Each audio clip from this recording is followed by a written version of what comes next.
Welcome to Openly Spoken, the podcast to help you show up, speak out, and be seen within your relationships, your work, and most importantly, with the relationship with yourself. In this podcast, we talk about all things self-love, relationships, sexuality, spirituality, and more. Hi, I'm your host, Celia Antonio, and I'm a women's sexuality and self-love coach, a mindfulness expert, and your cheerleader for your most grounded and expansive self-expression. You can connect with me on Instagram at self-expressedbabe, and for all of my guest episodes, there will always be links in the show notes so that you can find them online. I give my deepest thanks to you for being here and spending your precious time with me today.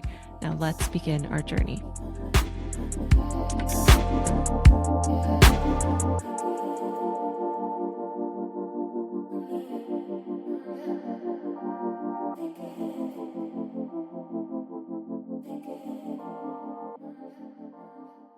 Welcome to Openly Spoken, the podcast to help you show up, speak out, and be seen. And today on the solo episode, I am going to talk to you freely about inner child work.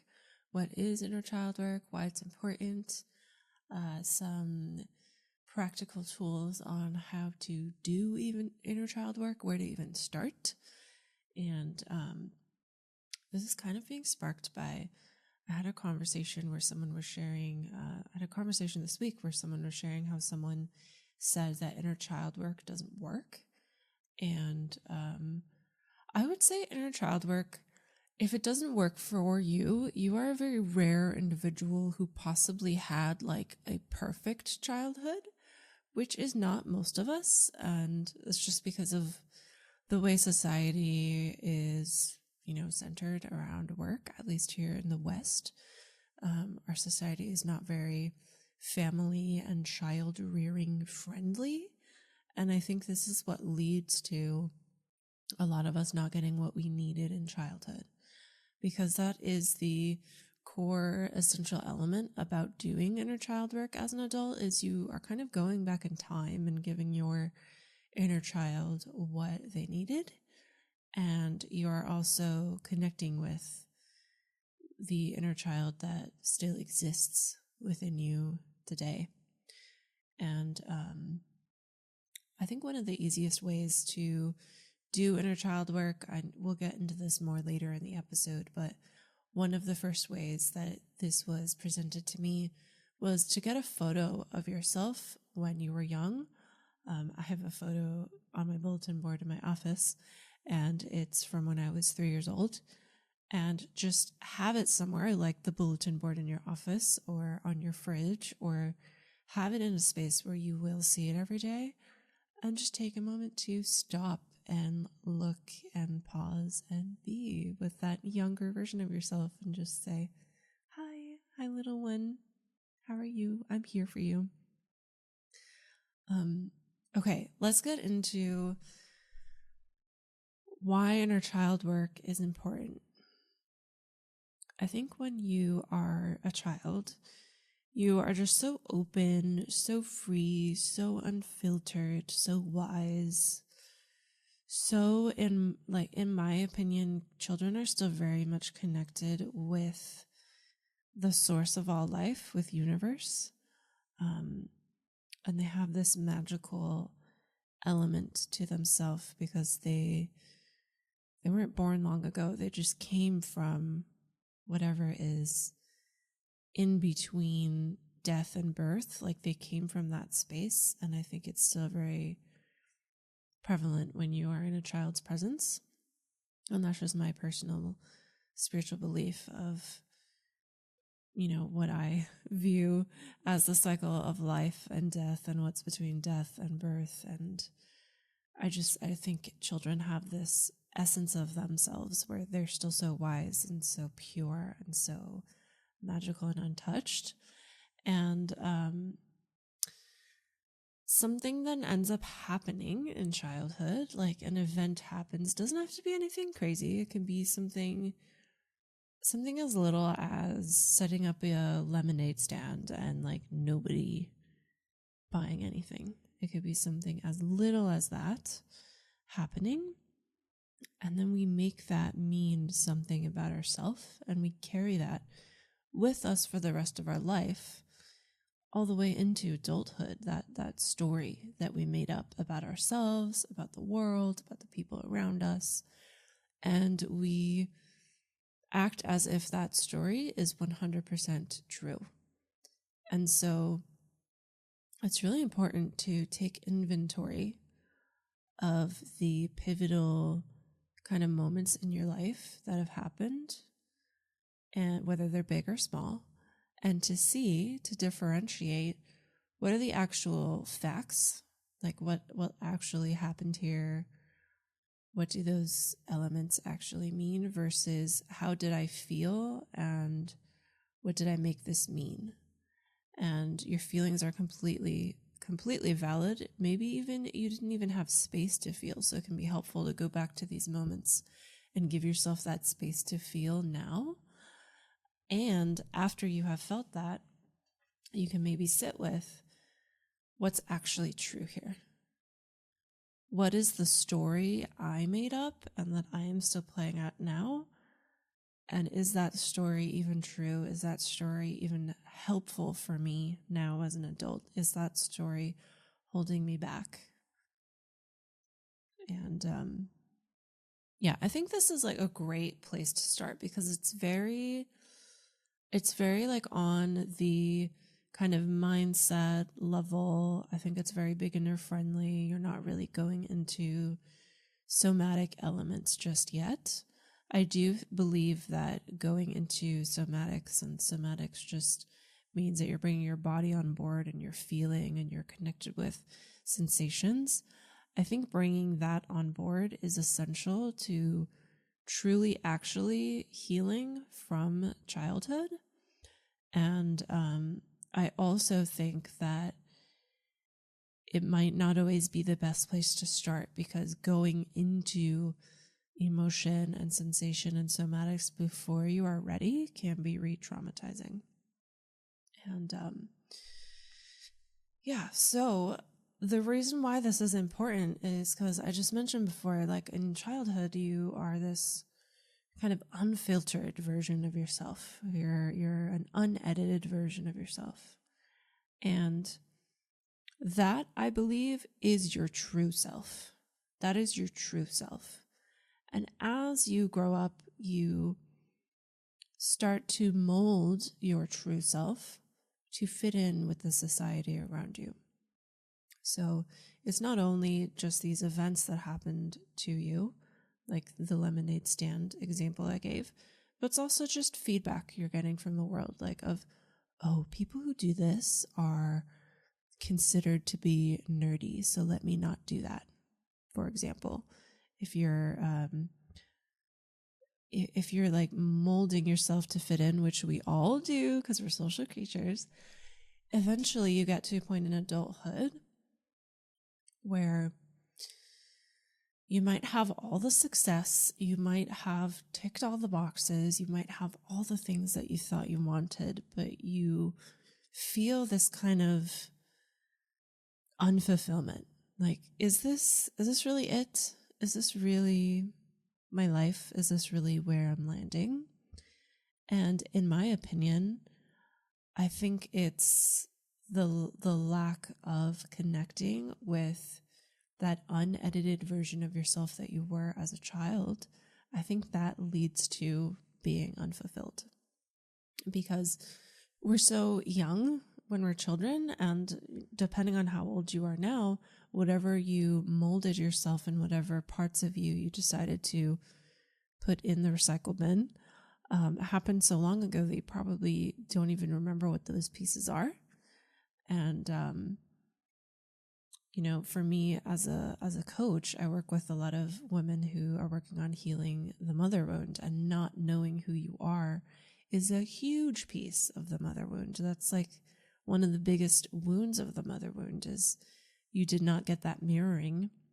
You did not get that feedback from such a close relationship in your life that's supposed to give you that feedback. So then you don't know who you are. I think as humans, we cannot know who we are in a vacuum. You cannot know who you are in isolation, because we are social creatures, and getting feedback and getting pushback and getting even even not only just feedback and pushback, but even feeling moments of alignment and moments of connection. I think all of those moments show us who we are and give us reassurance of this is who you are. So it's important to do inner child work so that you can stop doing that molding of yourself to fit in, so that you can stop editing yourself. And also, related to the mother wound and also to inner child. I mean, this honestly, everything goes back to inner child. I think it's, again, one of the most important things you can do. Almost everything that you, like, if you think of something that you are struggling with right now, that you might have been struggling with for a long time, I would say that 99.9% of the time, it is something you can trace back to childhood. And the great thing about it, my favorite thing about it, is that your childhood does not have to determine your future now, because you get to give yourself what you needed. You got to give yourself, like in that example of what story did you make up, you get to give yourself a more wiser understanding. Because when we're kids, we don't fully understand the world. So of course we're making up meanings and stories when we don't really understand the whole picture yet. And we're just so highly emotional that when something like mom not showing up to her soccer game happens, like it's this huge emotional thing. And we make it mean we're unloved and unworthy when really she might have not been there so that she can make the money to pay for your soccer. Okay. I am riffing today. I have 0 notes in front of me, and I'm just kind of like speaking from the heart because inner child work is something I've been doing for so long. I would say 10, 11 years at this point. And so I guess I'll just get kind of into another practice you can do. This one is less mindset-y and starting to go towards more the somatic level. And it is using art as therapy. And I read about this in a book called Healing Your Inner Child by, I think it's Lucia something. I'm going to go grab the book from my bookshelf. Okay. It's called Recovery of Your Inner Child by Dr. Lucia Capacchione. I'm going to guess Lucia, or maybe it's Lucia. Her name looks Italian, so the C is probably pronounced like CH. And in this book, there is a practice that is, it's kind of like repeated throughout the whole book, where you make a drawing, whatever drawing you feel. I personally like to do, if I've been out all day, I'd like to get out my Procreate on my iPad and do a drawing of my favorite moment of the day. And I do it in the style that this book suggests, which is kind of letting your inner child draw by drawing with your non-dominant hand. So if you're right-handed, you would be doing your drawing with your left hand. If you're left-handed, you'd be doing your drawing with your right hand. And just coming at it from the perspective of a child. All children, I used to work in a daycare, and all children will draw. They all draw. They're not hung up about it looking a certain way, it looking good, it looking bad. They're just freely drawing. So coming to it from that level of freely drawing, I think this is very powerful because you drop out of that. I wish I had the correct terminology, like the correct, what is it called? Neurobiological terminology for this, but it's probably like dropping out of your prefrontal cortex and down into your limbic system, perhaps. It's basically dropping out of your thinking brain and into the more present and sensation parts of your mind. And when you can just allow yourself to freely draw, like if you've ever been around a child who's drawing, like you can sense that they're just kind of lost in their drawing. They're just doing it. They're not there sitting there staring at the page, squinting their eyes and thinking super hard about what they're going to draw. They're just going. So, one practice to work on inner child work is to allow yourself to draw more with your non-dominant hand. You can draw a portrait of yourself as a child. You can draw kind of like in a journaling style, your favorite moment of the day. And then I also highly recommend picking up this book, Recovery of Your Inner Child, because there's a lot of different drawing exercises where you draw things like your inner critic. And there's a little bit more resources around art therapy and even just like writing and speaking to your inner child through writing. And I think this is a very important book. And it's a pretty old book, but I think it's really stood the test of time. Let me see when it was first published, what it says on the copyright.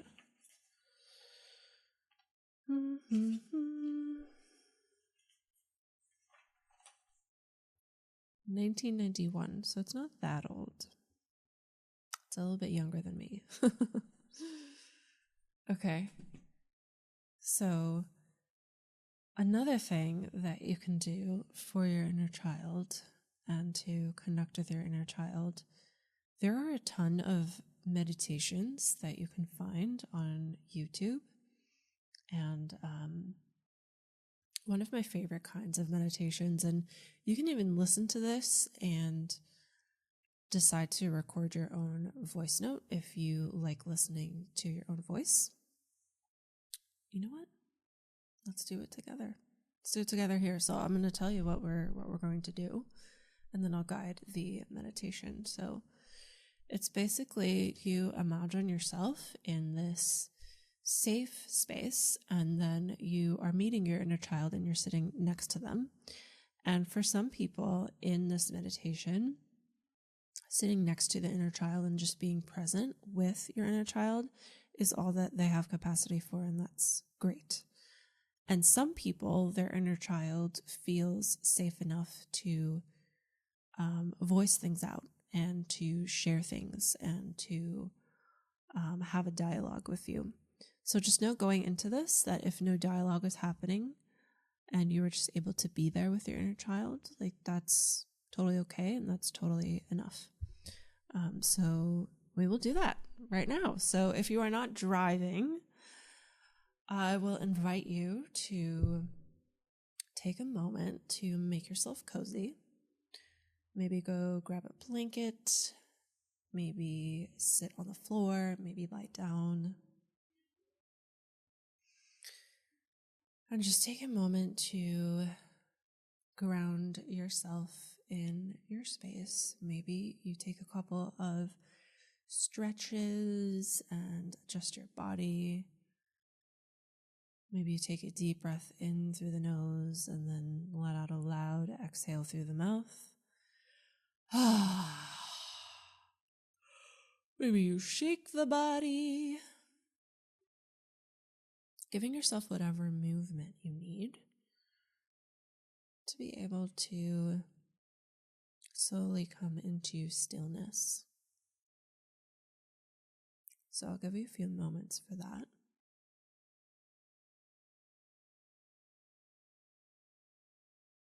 And hopefully my dryer in the background isn't too loud.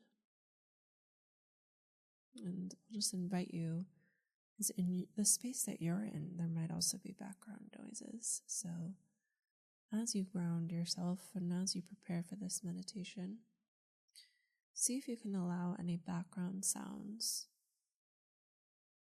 to flow through you as if you were a river, or as if these sounds were a passing cloud.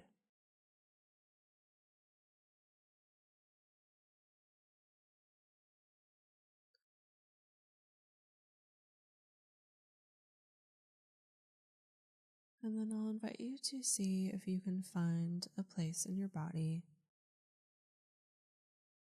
that feels safe, that feels welcoming, that feels anchoring. And it can be any place in your body. It can be your left big toe. It can be your right knee. It can be your hips. It can be your belly.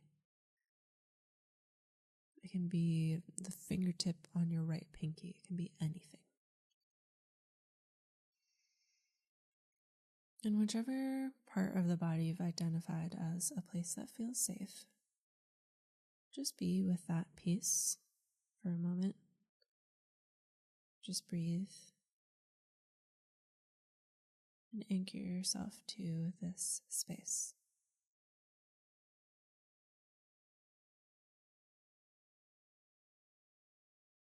And this safe space, I want you to take this safe space and these sensations of connecting with this safe space with you as a resource as we dive into this meditation. And know that at any time, you can come back to this anchor point in your body, to this safe space.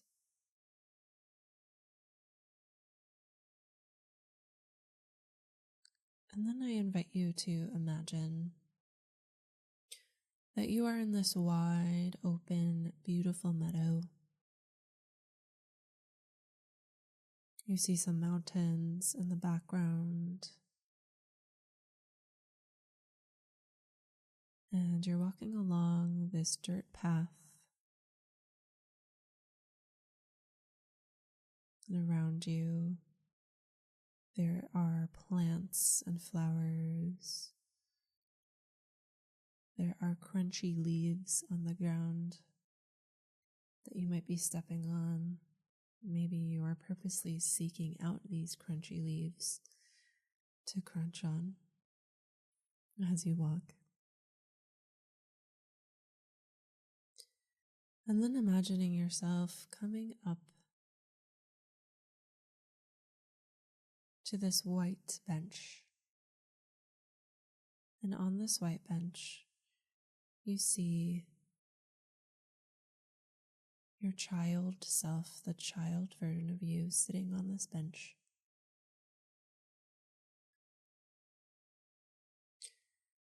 And as you stand in front of your inner child, I invite you to ask if you may sit down next to him, her, or them.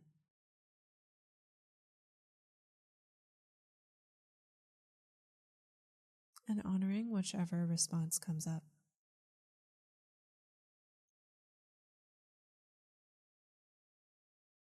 And if they say no, you are welcome to skip this meditation for now, or you're welcome to ask your inner child if you may continue standing and just being with them. So see what feels the most supportive for you.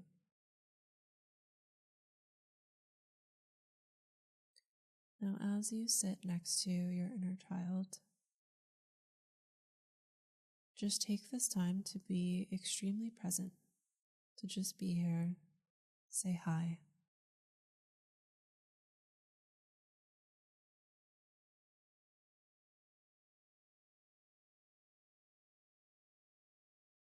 And letting your inner child know that you are here for her, him, or them.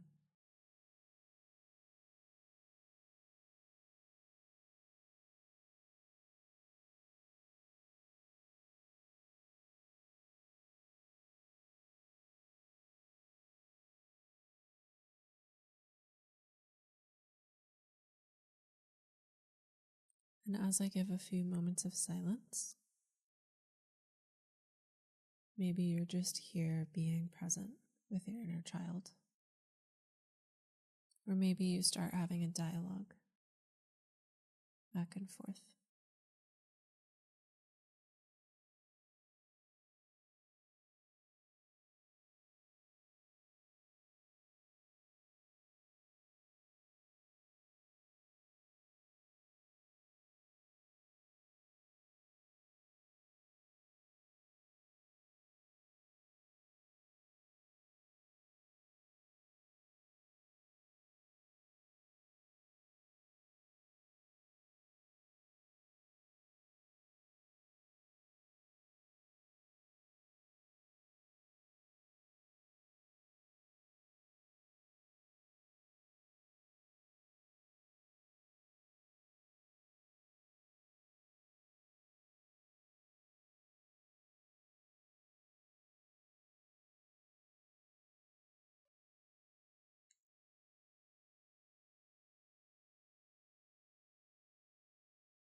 And if you are having a back and forth dialogue and you feel like you need more time, feel free to pause right here and then hit play whenever you feel ready to start to close out. So if you're here and you are ready to close out, just taking a moment to thank your inner child for being here with you. Taking a moment to honor and celebrate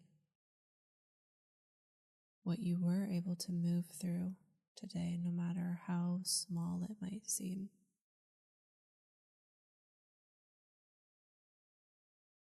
Knowing that there's no wrong way to do this practice, and every time you do this, it'll look different. So just really celebrating what was able to happen here in this practice today. And then visualizing yourself saying goodbye, getting up from the white bench, walking back down the dirt path in that big open meadow. Maybe you're crunching a couple of leaves again under your feet.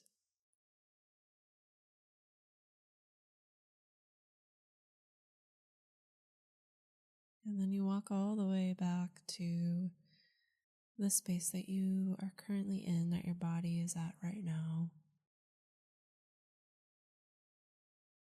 And you anchor yourself back to that space that we connected with in the beginning, the space that feels safe and anchoring and grounding.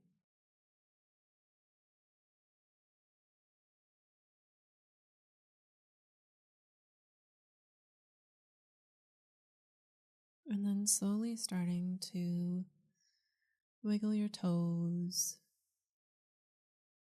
wiggle your fingers.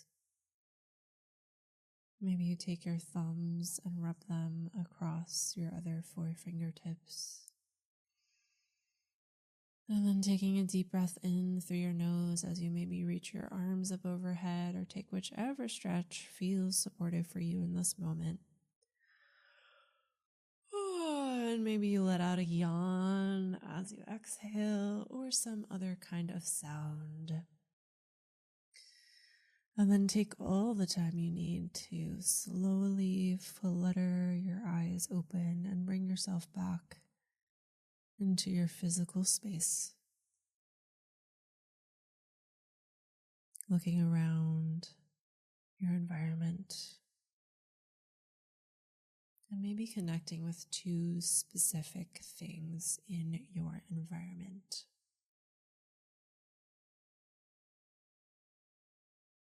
And again, looking around wherever it is that you are, orienting yourself to the fact that this is where you are right now, that you are safe.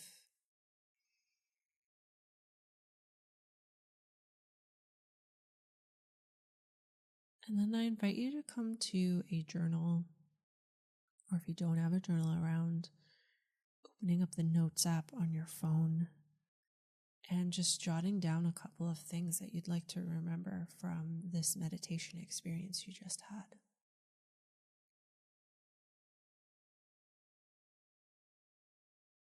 And I'll invite you to pause this audio if you are doing that journaling, and you can just unpause when you are done with that. And I had no idea I would be guiding a meditation today, but that was fun. I hope that you enjoyed that, and I invite you to come back to this again.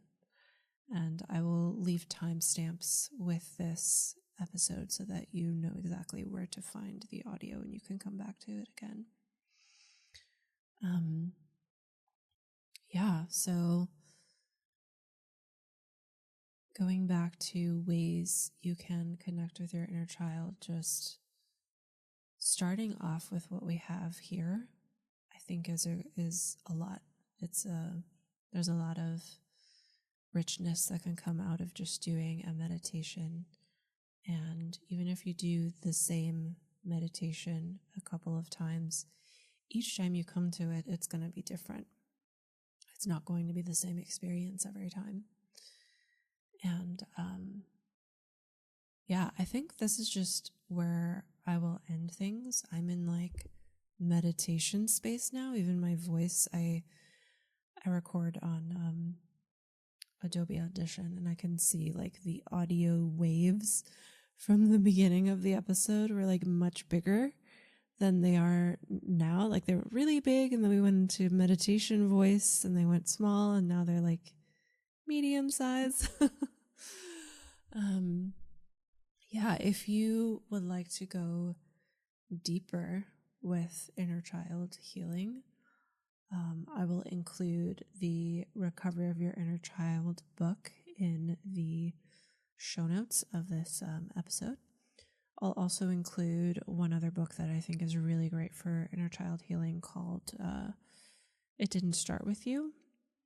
I think the author is Wolynn. I don't have it next to me.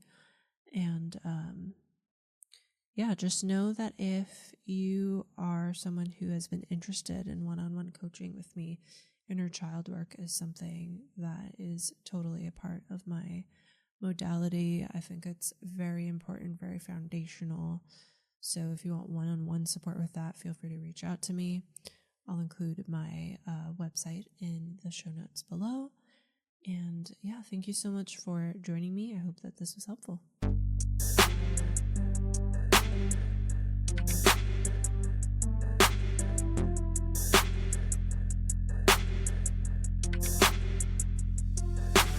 Thank you for tuning in to this episode of Openly Spoken. I know that there's an abundance of content online, so I really appreciate you giving me your ears today.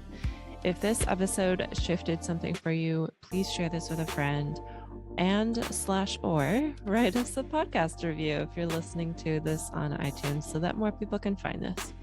If anything shifted for you from this episode that you want to have a conversation about, I would love to hear from you. Just send me a DM over on Instagram at selfexpressbabe, and that is in the show notes. Thanks again for tuning in, and I'll see you next time.